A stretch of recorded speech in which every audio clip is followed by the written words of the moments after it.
Selamat datang di CG Channel. Sebelum lanjut, jangan lupa di-subscribe dan nyalakan tombol notifikasinya, agar sobat semua tidak ketinggalan video-video terbaru kami. Terima kasih.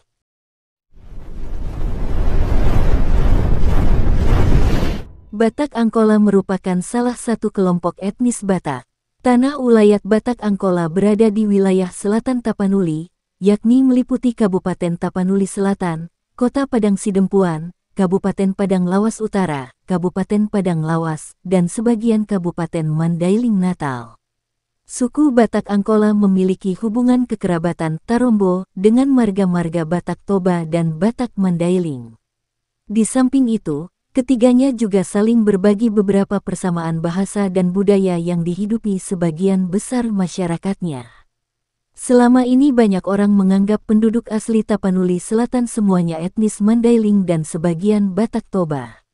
Anggapan ini sangat keliru. Tapanuli Selatan sebelum pemekaran wilayah menjadi Tapanuli Selatan, ibu kota Padang Sidempuan, kemudian Sipirok. Mandailing Natal beribu kota Panyabungan. Sejak dahulu kala dihuni oleh penduduk asli yang terdiri dari etnis Angkola dan Mandailing. Etnis Batak Angkola mayoritas mendiami Tapanuli Selatan sekarang, ditandai dengan dominasi marga Harahap dan Siregar. Mandailing memang mayoritas mendiami daerah Mandailing Natal yang sekarang, dengan dominasi marga Nasution dan Lubis. Dalam sejarah Tapanuli Selatan dijelaskan, Angkola mengandung dua arti penting.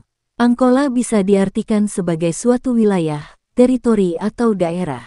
Angkola adalah sebuah etnik berdiri sendiri dan asli di Sumatera Utara ini. Sejarah mencatat, sebelum Indonesia merdeka, wilayah pemerintahan di Tapanuli Selatan dahulunya bernama Afdeling. Dipimpin oleh seorang residen dengan pusat pemerintahan Padang Sidempuan. Membawahi 3 onder Afdeling dan masing-masing dipimpin oleh controller, seterusnya membawahi onder distrik dipimpin oleh asisten Demang. Onder Afdeling di bawah Afdeling, antara lain Angkola dan Sipirok berpusat di Padang Sidempuan. Onder Afdeling Padang Lawas di Sibuhuan dan onder Afdeling Mandailing di Kota Nopan. Selanjutnya onder Afdeling yang membawahi onder distrik. Angkola, membawahi 3 distrik masing-masing Angkola dengan pusat Padang Sidempuan, Batang Toru di Batang Toru dan distrik Sipirok di Sipirok. Onder distrik ini membawahi pula Luhat Kuria yang dipimpin oleh Kepala Kuria. Sebelum kemerdekaan, ketiga onder Afdeling yang ada, sama kedudukannya dengan kabupaten yang dipimpin oleh Bupati. Setelah pemulihan kekuasaan tahun 1949, seluruhnya digabung menjadi satu kabupaten dengan pusat pemerintahan di Padang Sidempuan. Dalam pemerintahan sekarang, onder Afdeling Angkola sebelumnya terdiri dari 3 onder distrik dan beberapa kekuriaan, berkembang menjadi beberapa kecamatan.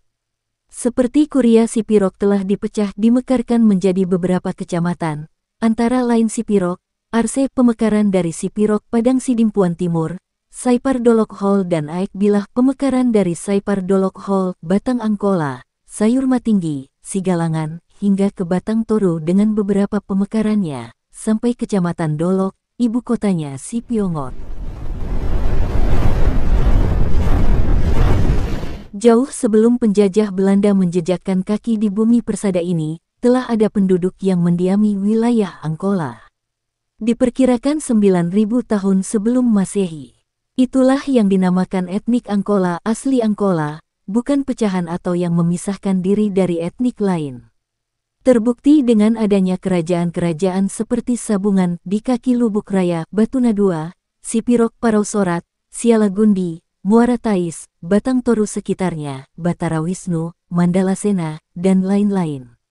Etnik Angkola memiliki ciri tersendiri, seperti falsafah dasar, Dalihan Natolu, sebagai tatanan pandangan hidup sampai saat ini tetap dipedomani. Suatu sumber sejarah mencatat bahwa orang Batak Angkola awalnya berkembangnya dari daerah Porboti, Padang Lawas Padang Bolak Tapanuli Selatan yang dikemukakan oleh B.G. Siregar dalam Surat Tumbangan Holing, buku pelajaran adat Tapanuli Selatan 1984. Padang Bolak adalah wilayah asal orang Batak Angkola. Di daerah Portibi terdapat sebuah candi, yaitu Candi Biara, peninggalan agama Hindu dan Buddha. Pengaruh tersebut tampak juga pada tulisan Gurat Angkola, astrologi, permainan catur, dan kosakata Sanskerta. Ini merupakan bukti adanya kontak dengan India dan Jawa. Candi di Portibi ini konon berjumlah 16 buah, dan kini yang masih ada tinggal 5 buah. Di antara kelima candi itu, 3 di antaranya disebut Bahal 1, 2, 3.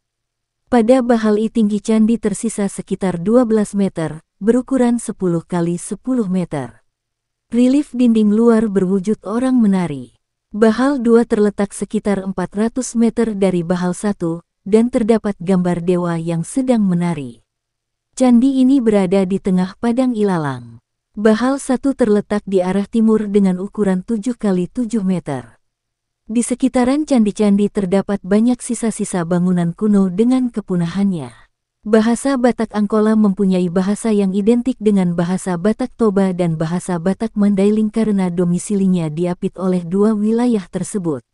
Perbedaan hanya pada beberapa kosakata dan logatnya saat berbicara.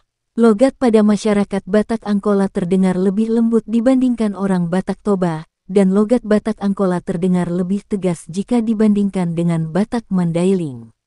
Mayoritas masyarakat Batak Angkola menganut agama Islam, namun terdapat sebagian yang menganut agama Kristen Protestan. Gereja Kristen Protestan Angkola merupakan gereja basis bagi orang Batak Angkola yang menganut agama Kristen Protestan, dan banyak tersebar di Kabupaten Tapanuli Selatan dan Kabupaten Tapanuli Utara.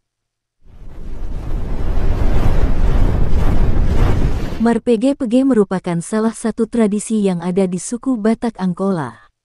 Tradisi ini biasanya dilakukan ketika seseorang ingin menikah.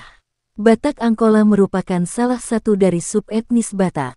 Suku ini mendiami beberapa daerah seperti Kecamatan Hutaim Baru, Kecamatan Batuna II, Kecamatan Padang Sidimpuan Utara, serta kecamatan lainnya di Kota Padang Sidimpuan, Sumatera Utara. Dalam buku yang berjudul Ilmu Pengetahuan Sosial dalam Perspektif Etnopedagogi yang ditulis oleh Denny Setiawan dan Maulana Arafat Lubis, marpege-pege berasal dari bahasa Batak yang memiliki arti buah dari pohon yang bertandan. Terdapat banyak biji dalam satu tandan itu. Secara terminologinya, marpege-pege adalah tradisi merkumpul hepeng yang berarti mengumpulkan uang dalam bahasa Batak. Tradisi ini dilakukan oleh sekelompok masyarakat tertentu untuk membantu calon mempelai laki-laki dalam menyediakan sejumlah uang serta barang hantaran atau lamaran yang telah ditetapkan oleh pihak mempelai wanita. Tradisi ini dilakukan oleh calon mempelai laki-laki yang ingin melamar calon mempelai wanita. Sang calon mempelai laki-laki akan mengundang para kerabat serta masyarakat terdekat sebelum menyerahkan uang hantaran. Sebelum melakukan tradisi marpege-pege, calon mempelai laki-laki harus sudah mempertemukan orang tua kedua belah pihak untuk membahas berapa nominal uang yang harus diserahkan kepada pihak perempuan. Uang yang akan diserahkan digunakan untuk mengadakan acara pernikahan serta membeli peralatan rumah tangga yang akan dipergunakan kedua mempelai setelah menikah.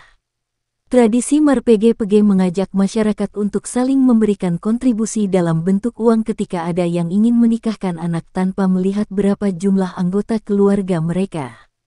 Misalnya, ada orang tua yang memiliki 4 orang anak dan yang lainnya hanya memiliki 1 anak bahkan belum memiliki anak, maka orang tua yang memiliki 4 anak tersebut tetap mengundang orang tua yang hanya memiliki 1 orang anak serta orang tua yang bahkan belum memiliki anak meskipun untuk yang keempat dan seterusnya. Tradisi marpege-pege pada masyarakat Batak Angkola merupakan bentuk kerjasama sosial yang dilakukan sebagai salah satu solusi permasalahan dari bidang ekonomi. Tradisi ini dapat meringankan beban ekonomi bagi masyarakat yang ingin melaksanakan pernikahan. Marpege-pege masih tetap eksis sampai saat ini di suku Batak Angkola walaupun derasnya arus globalisasi di zaman sekarang. Terima kasih banyak telah menonton, semoga terhibur dan bermanfaat. Jika panjenengan berkenan, kami sangat berharap panjenengan bersedia subscribe channel ini. Agar channel ini semakin berkembang, dan selalu menyajikan video-video yang menarik, unik serta menghibur panjenengan. Akhir kata. Assalamualaikum warahmatullahi wabarakatuh. Sampai jumpa di segmen berikutnya.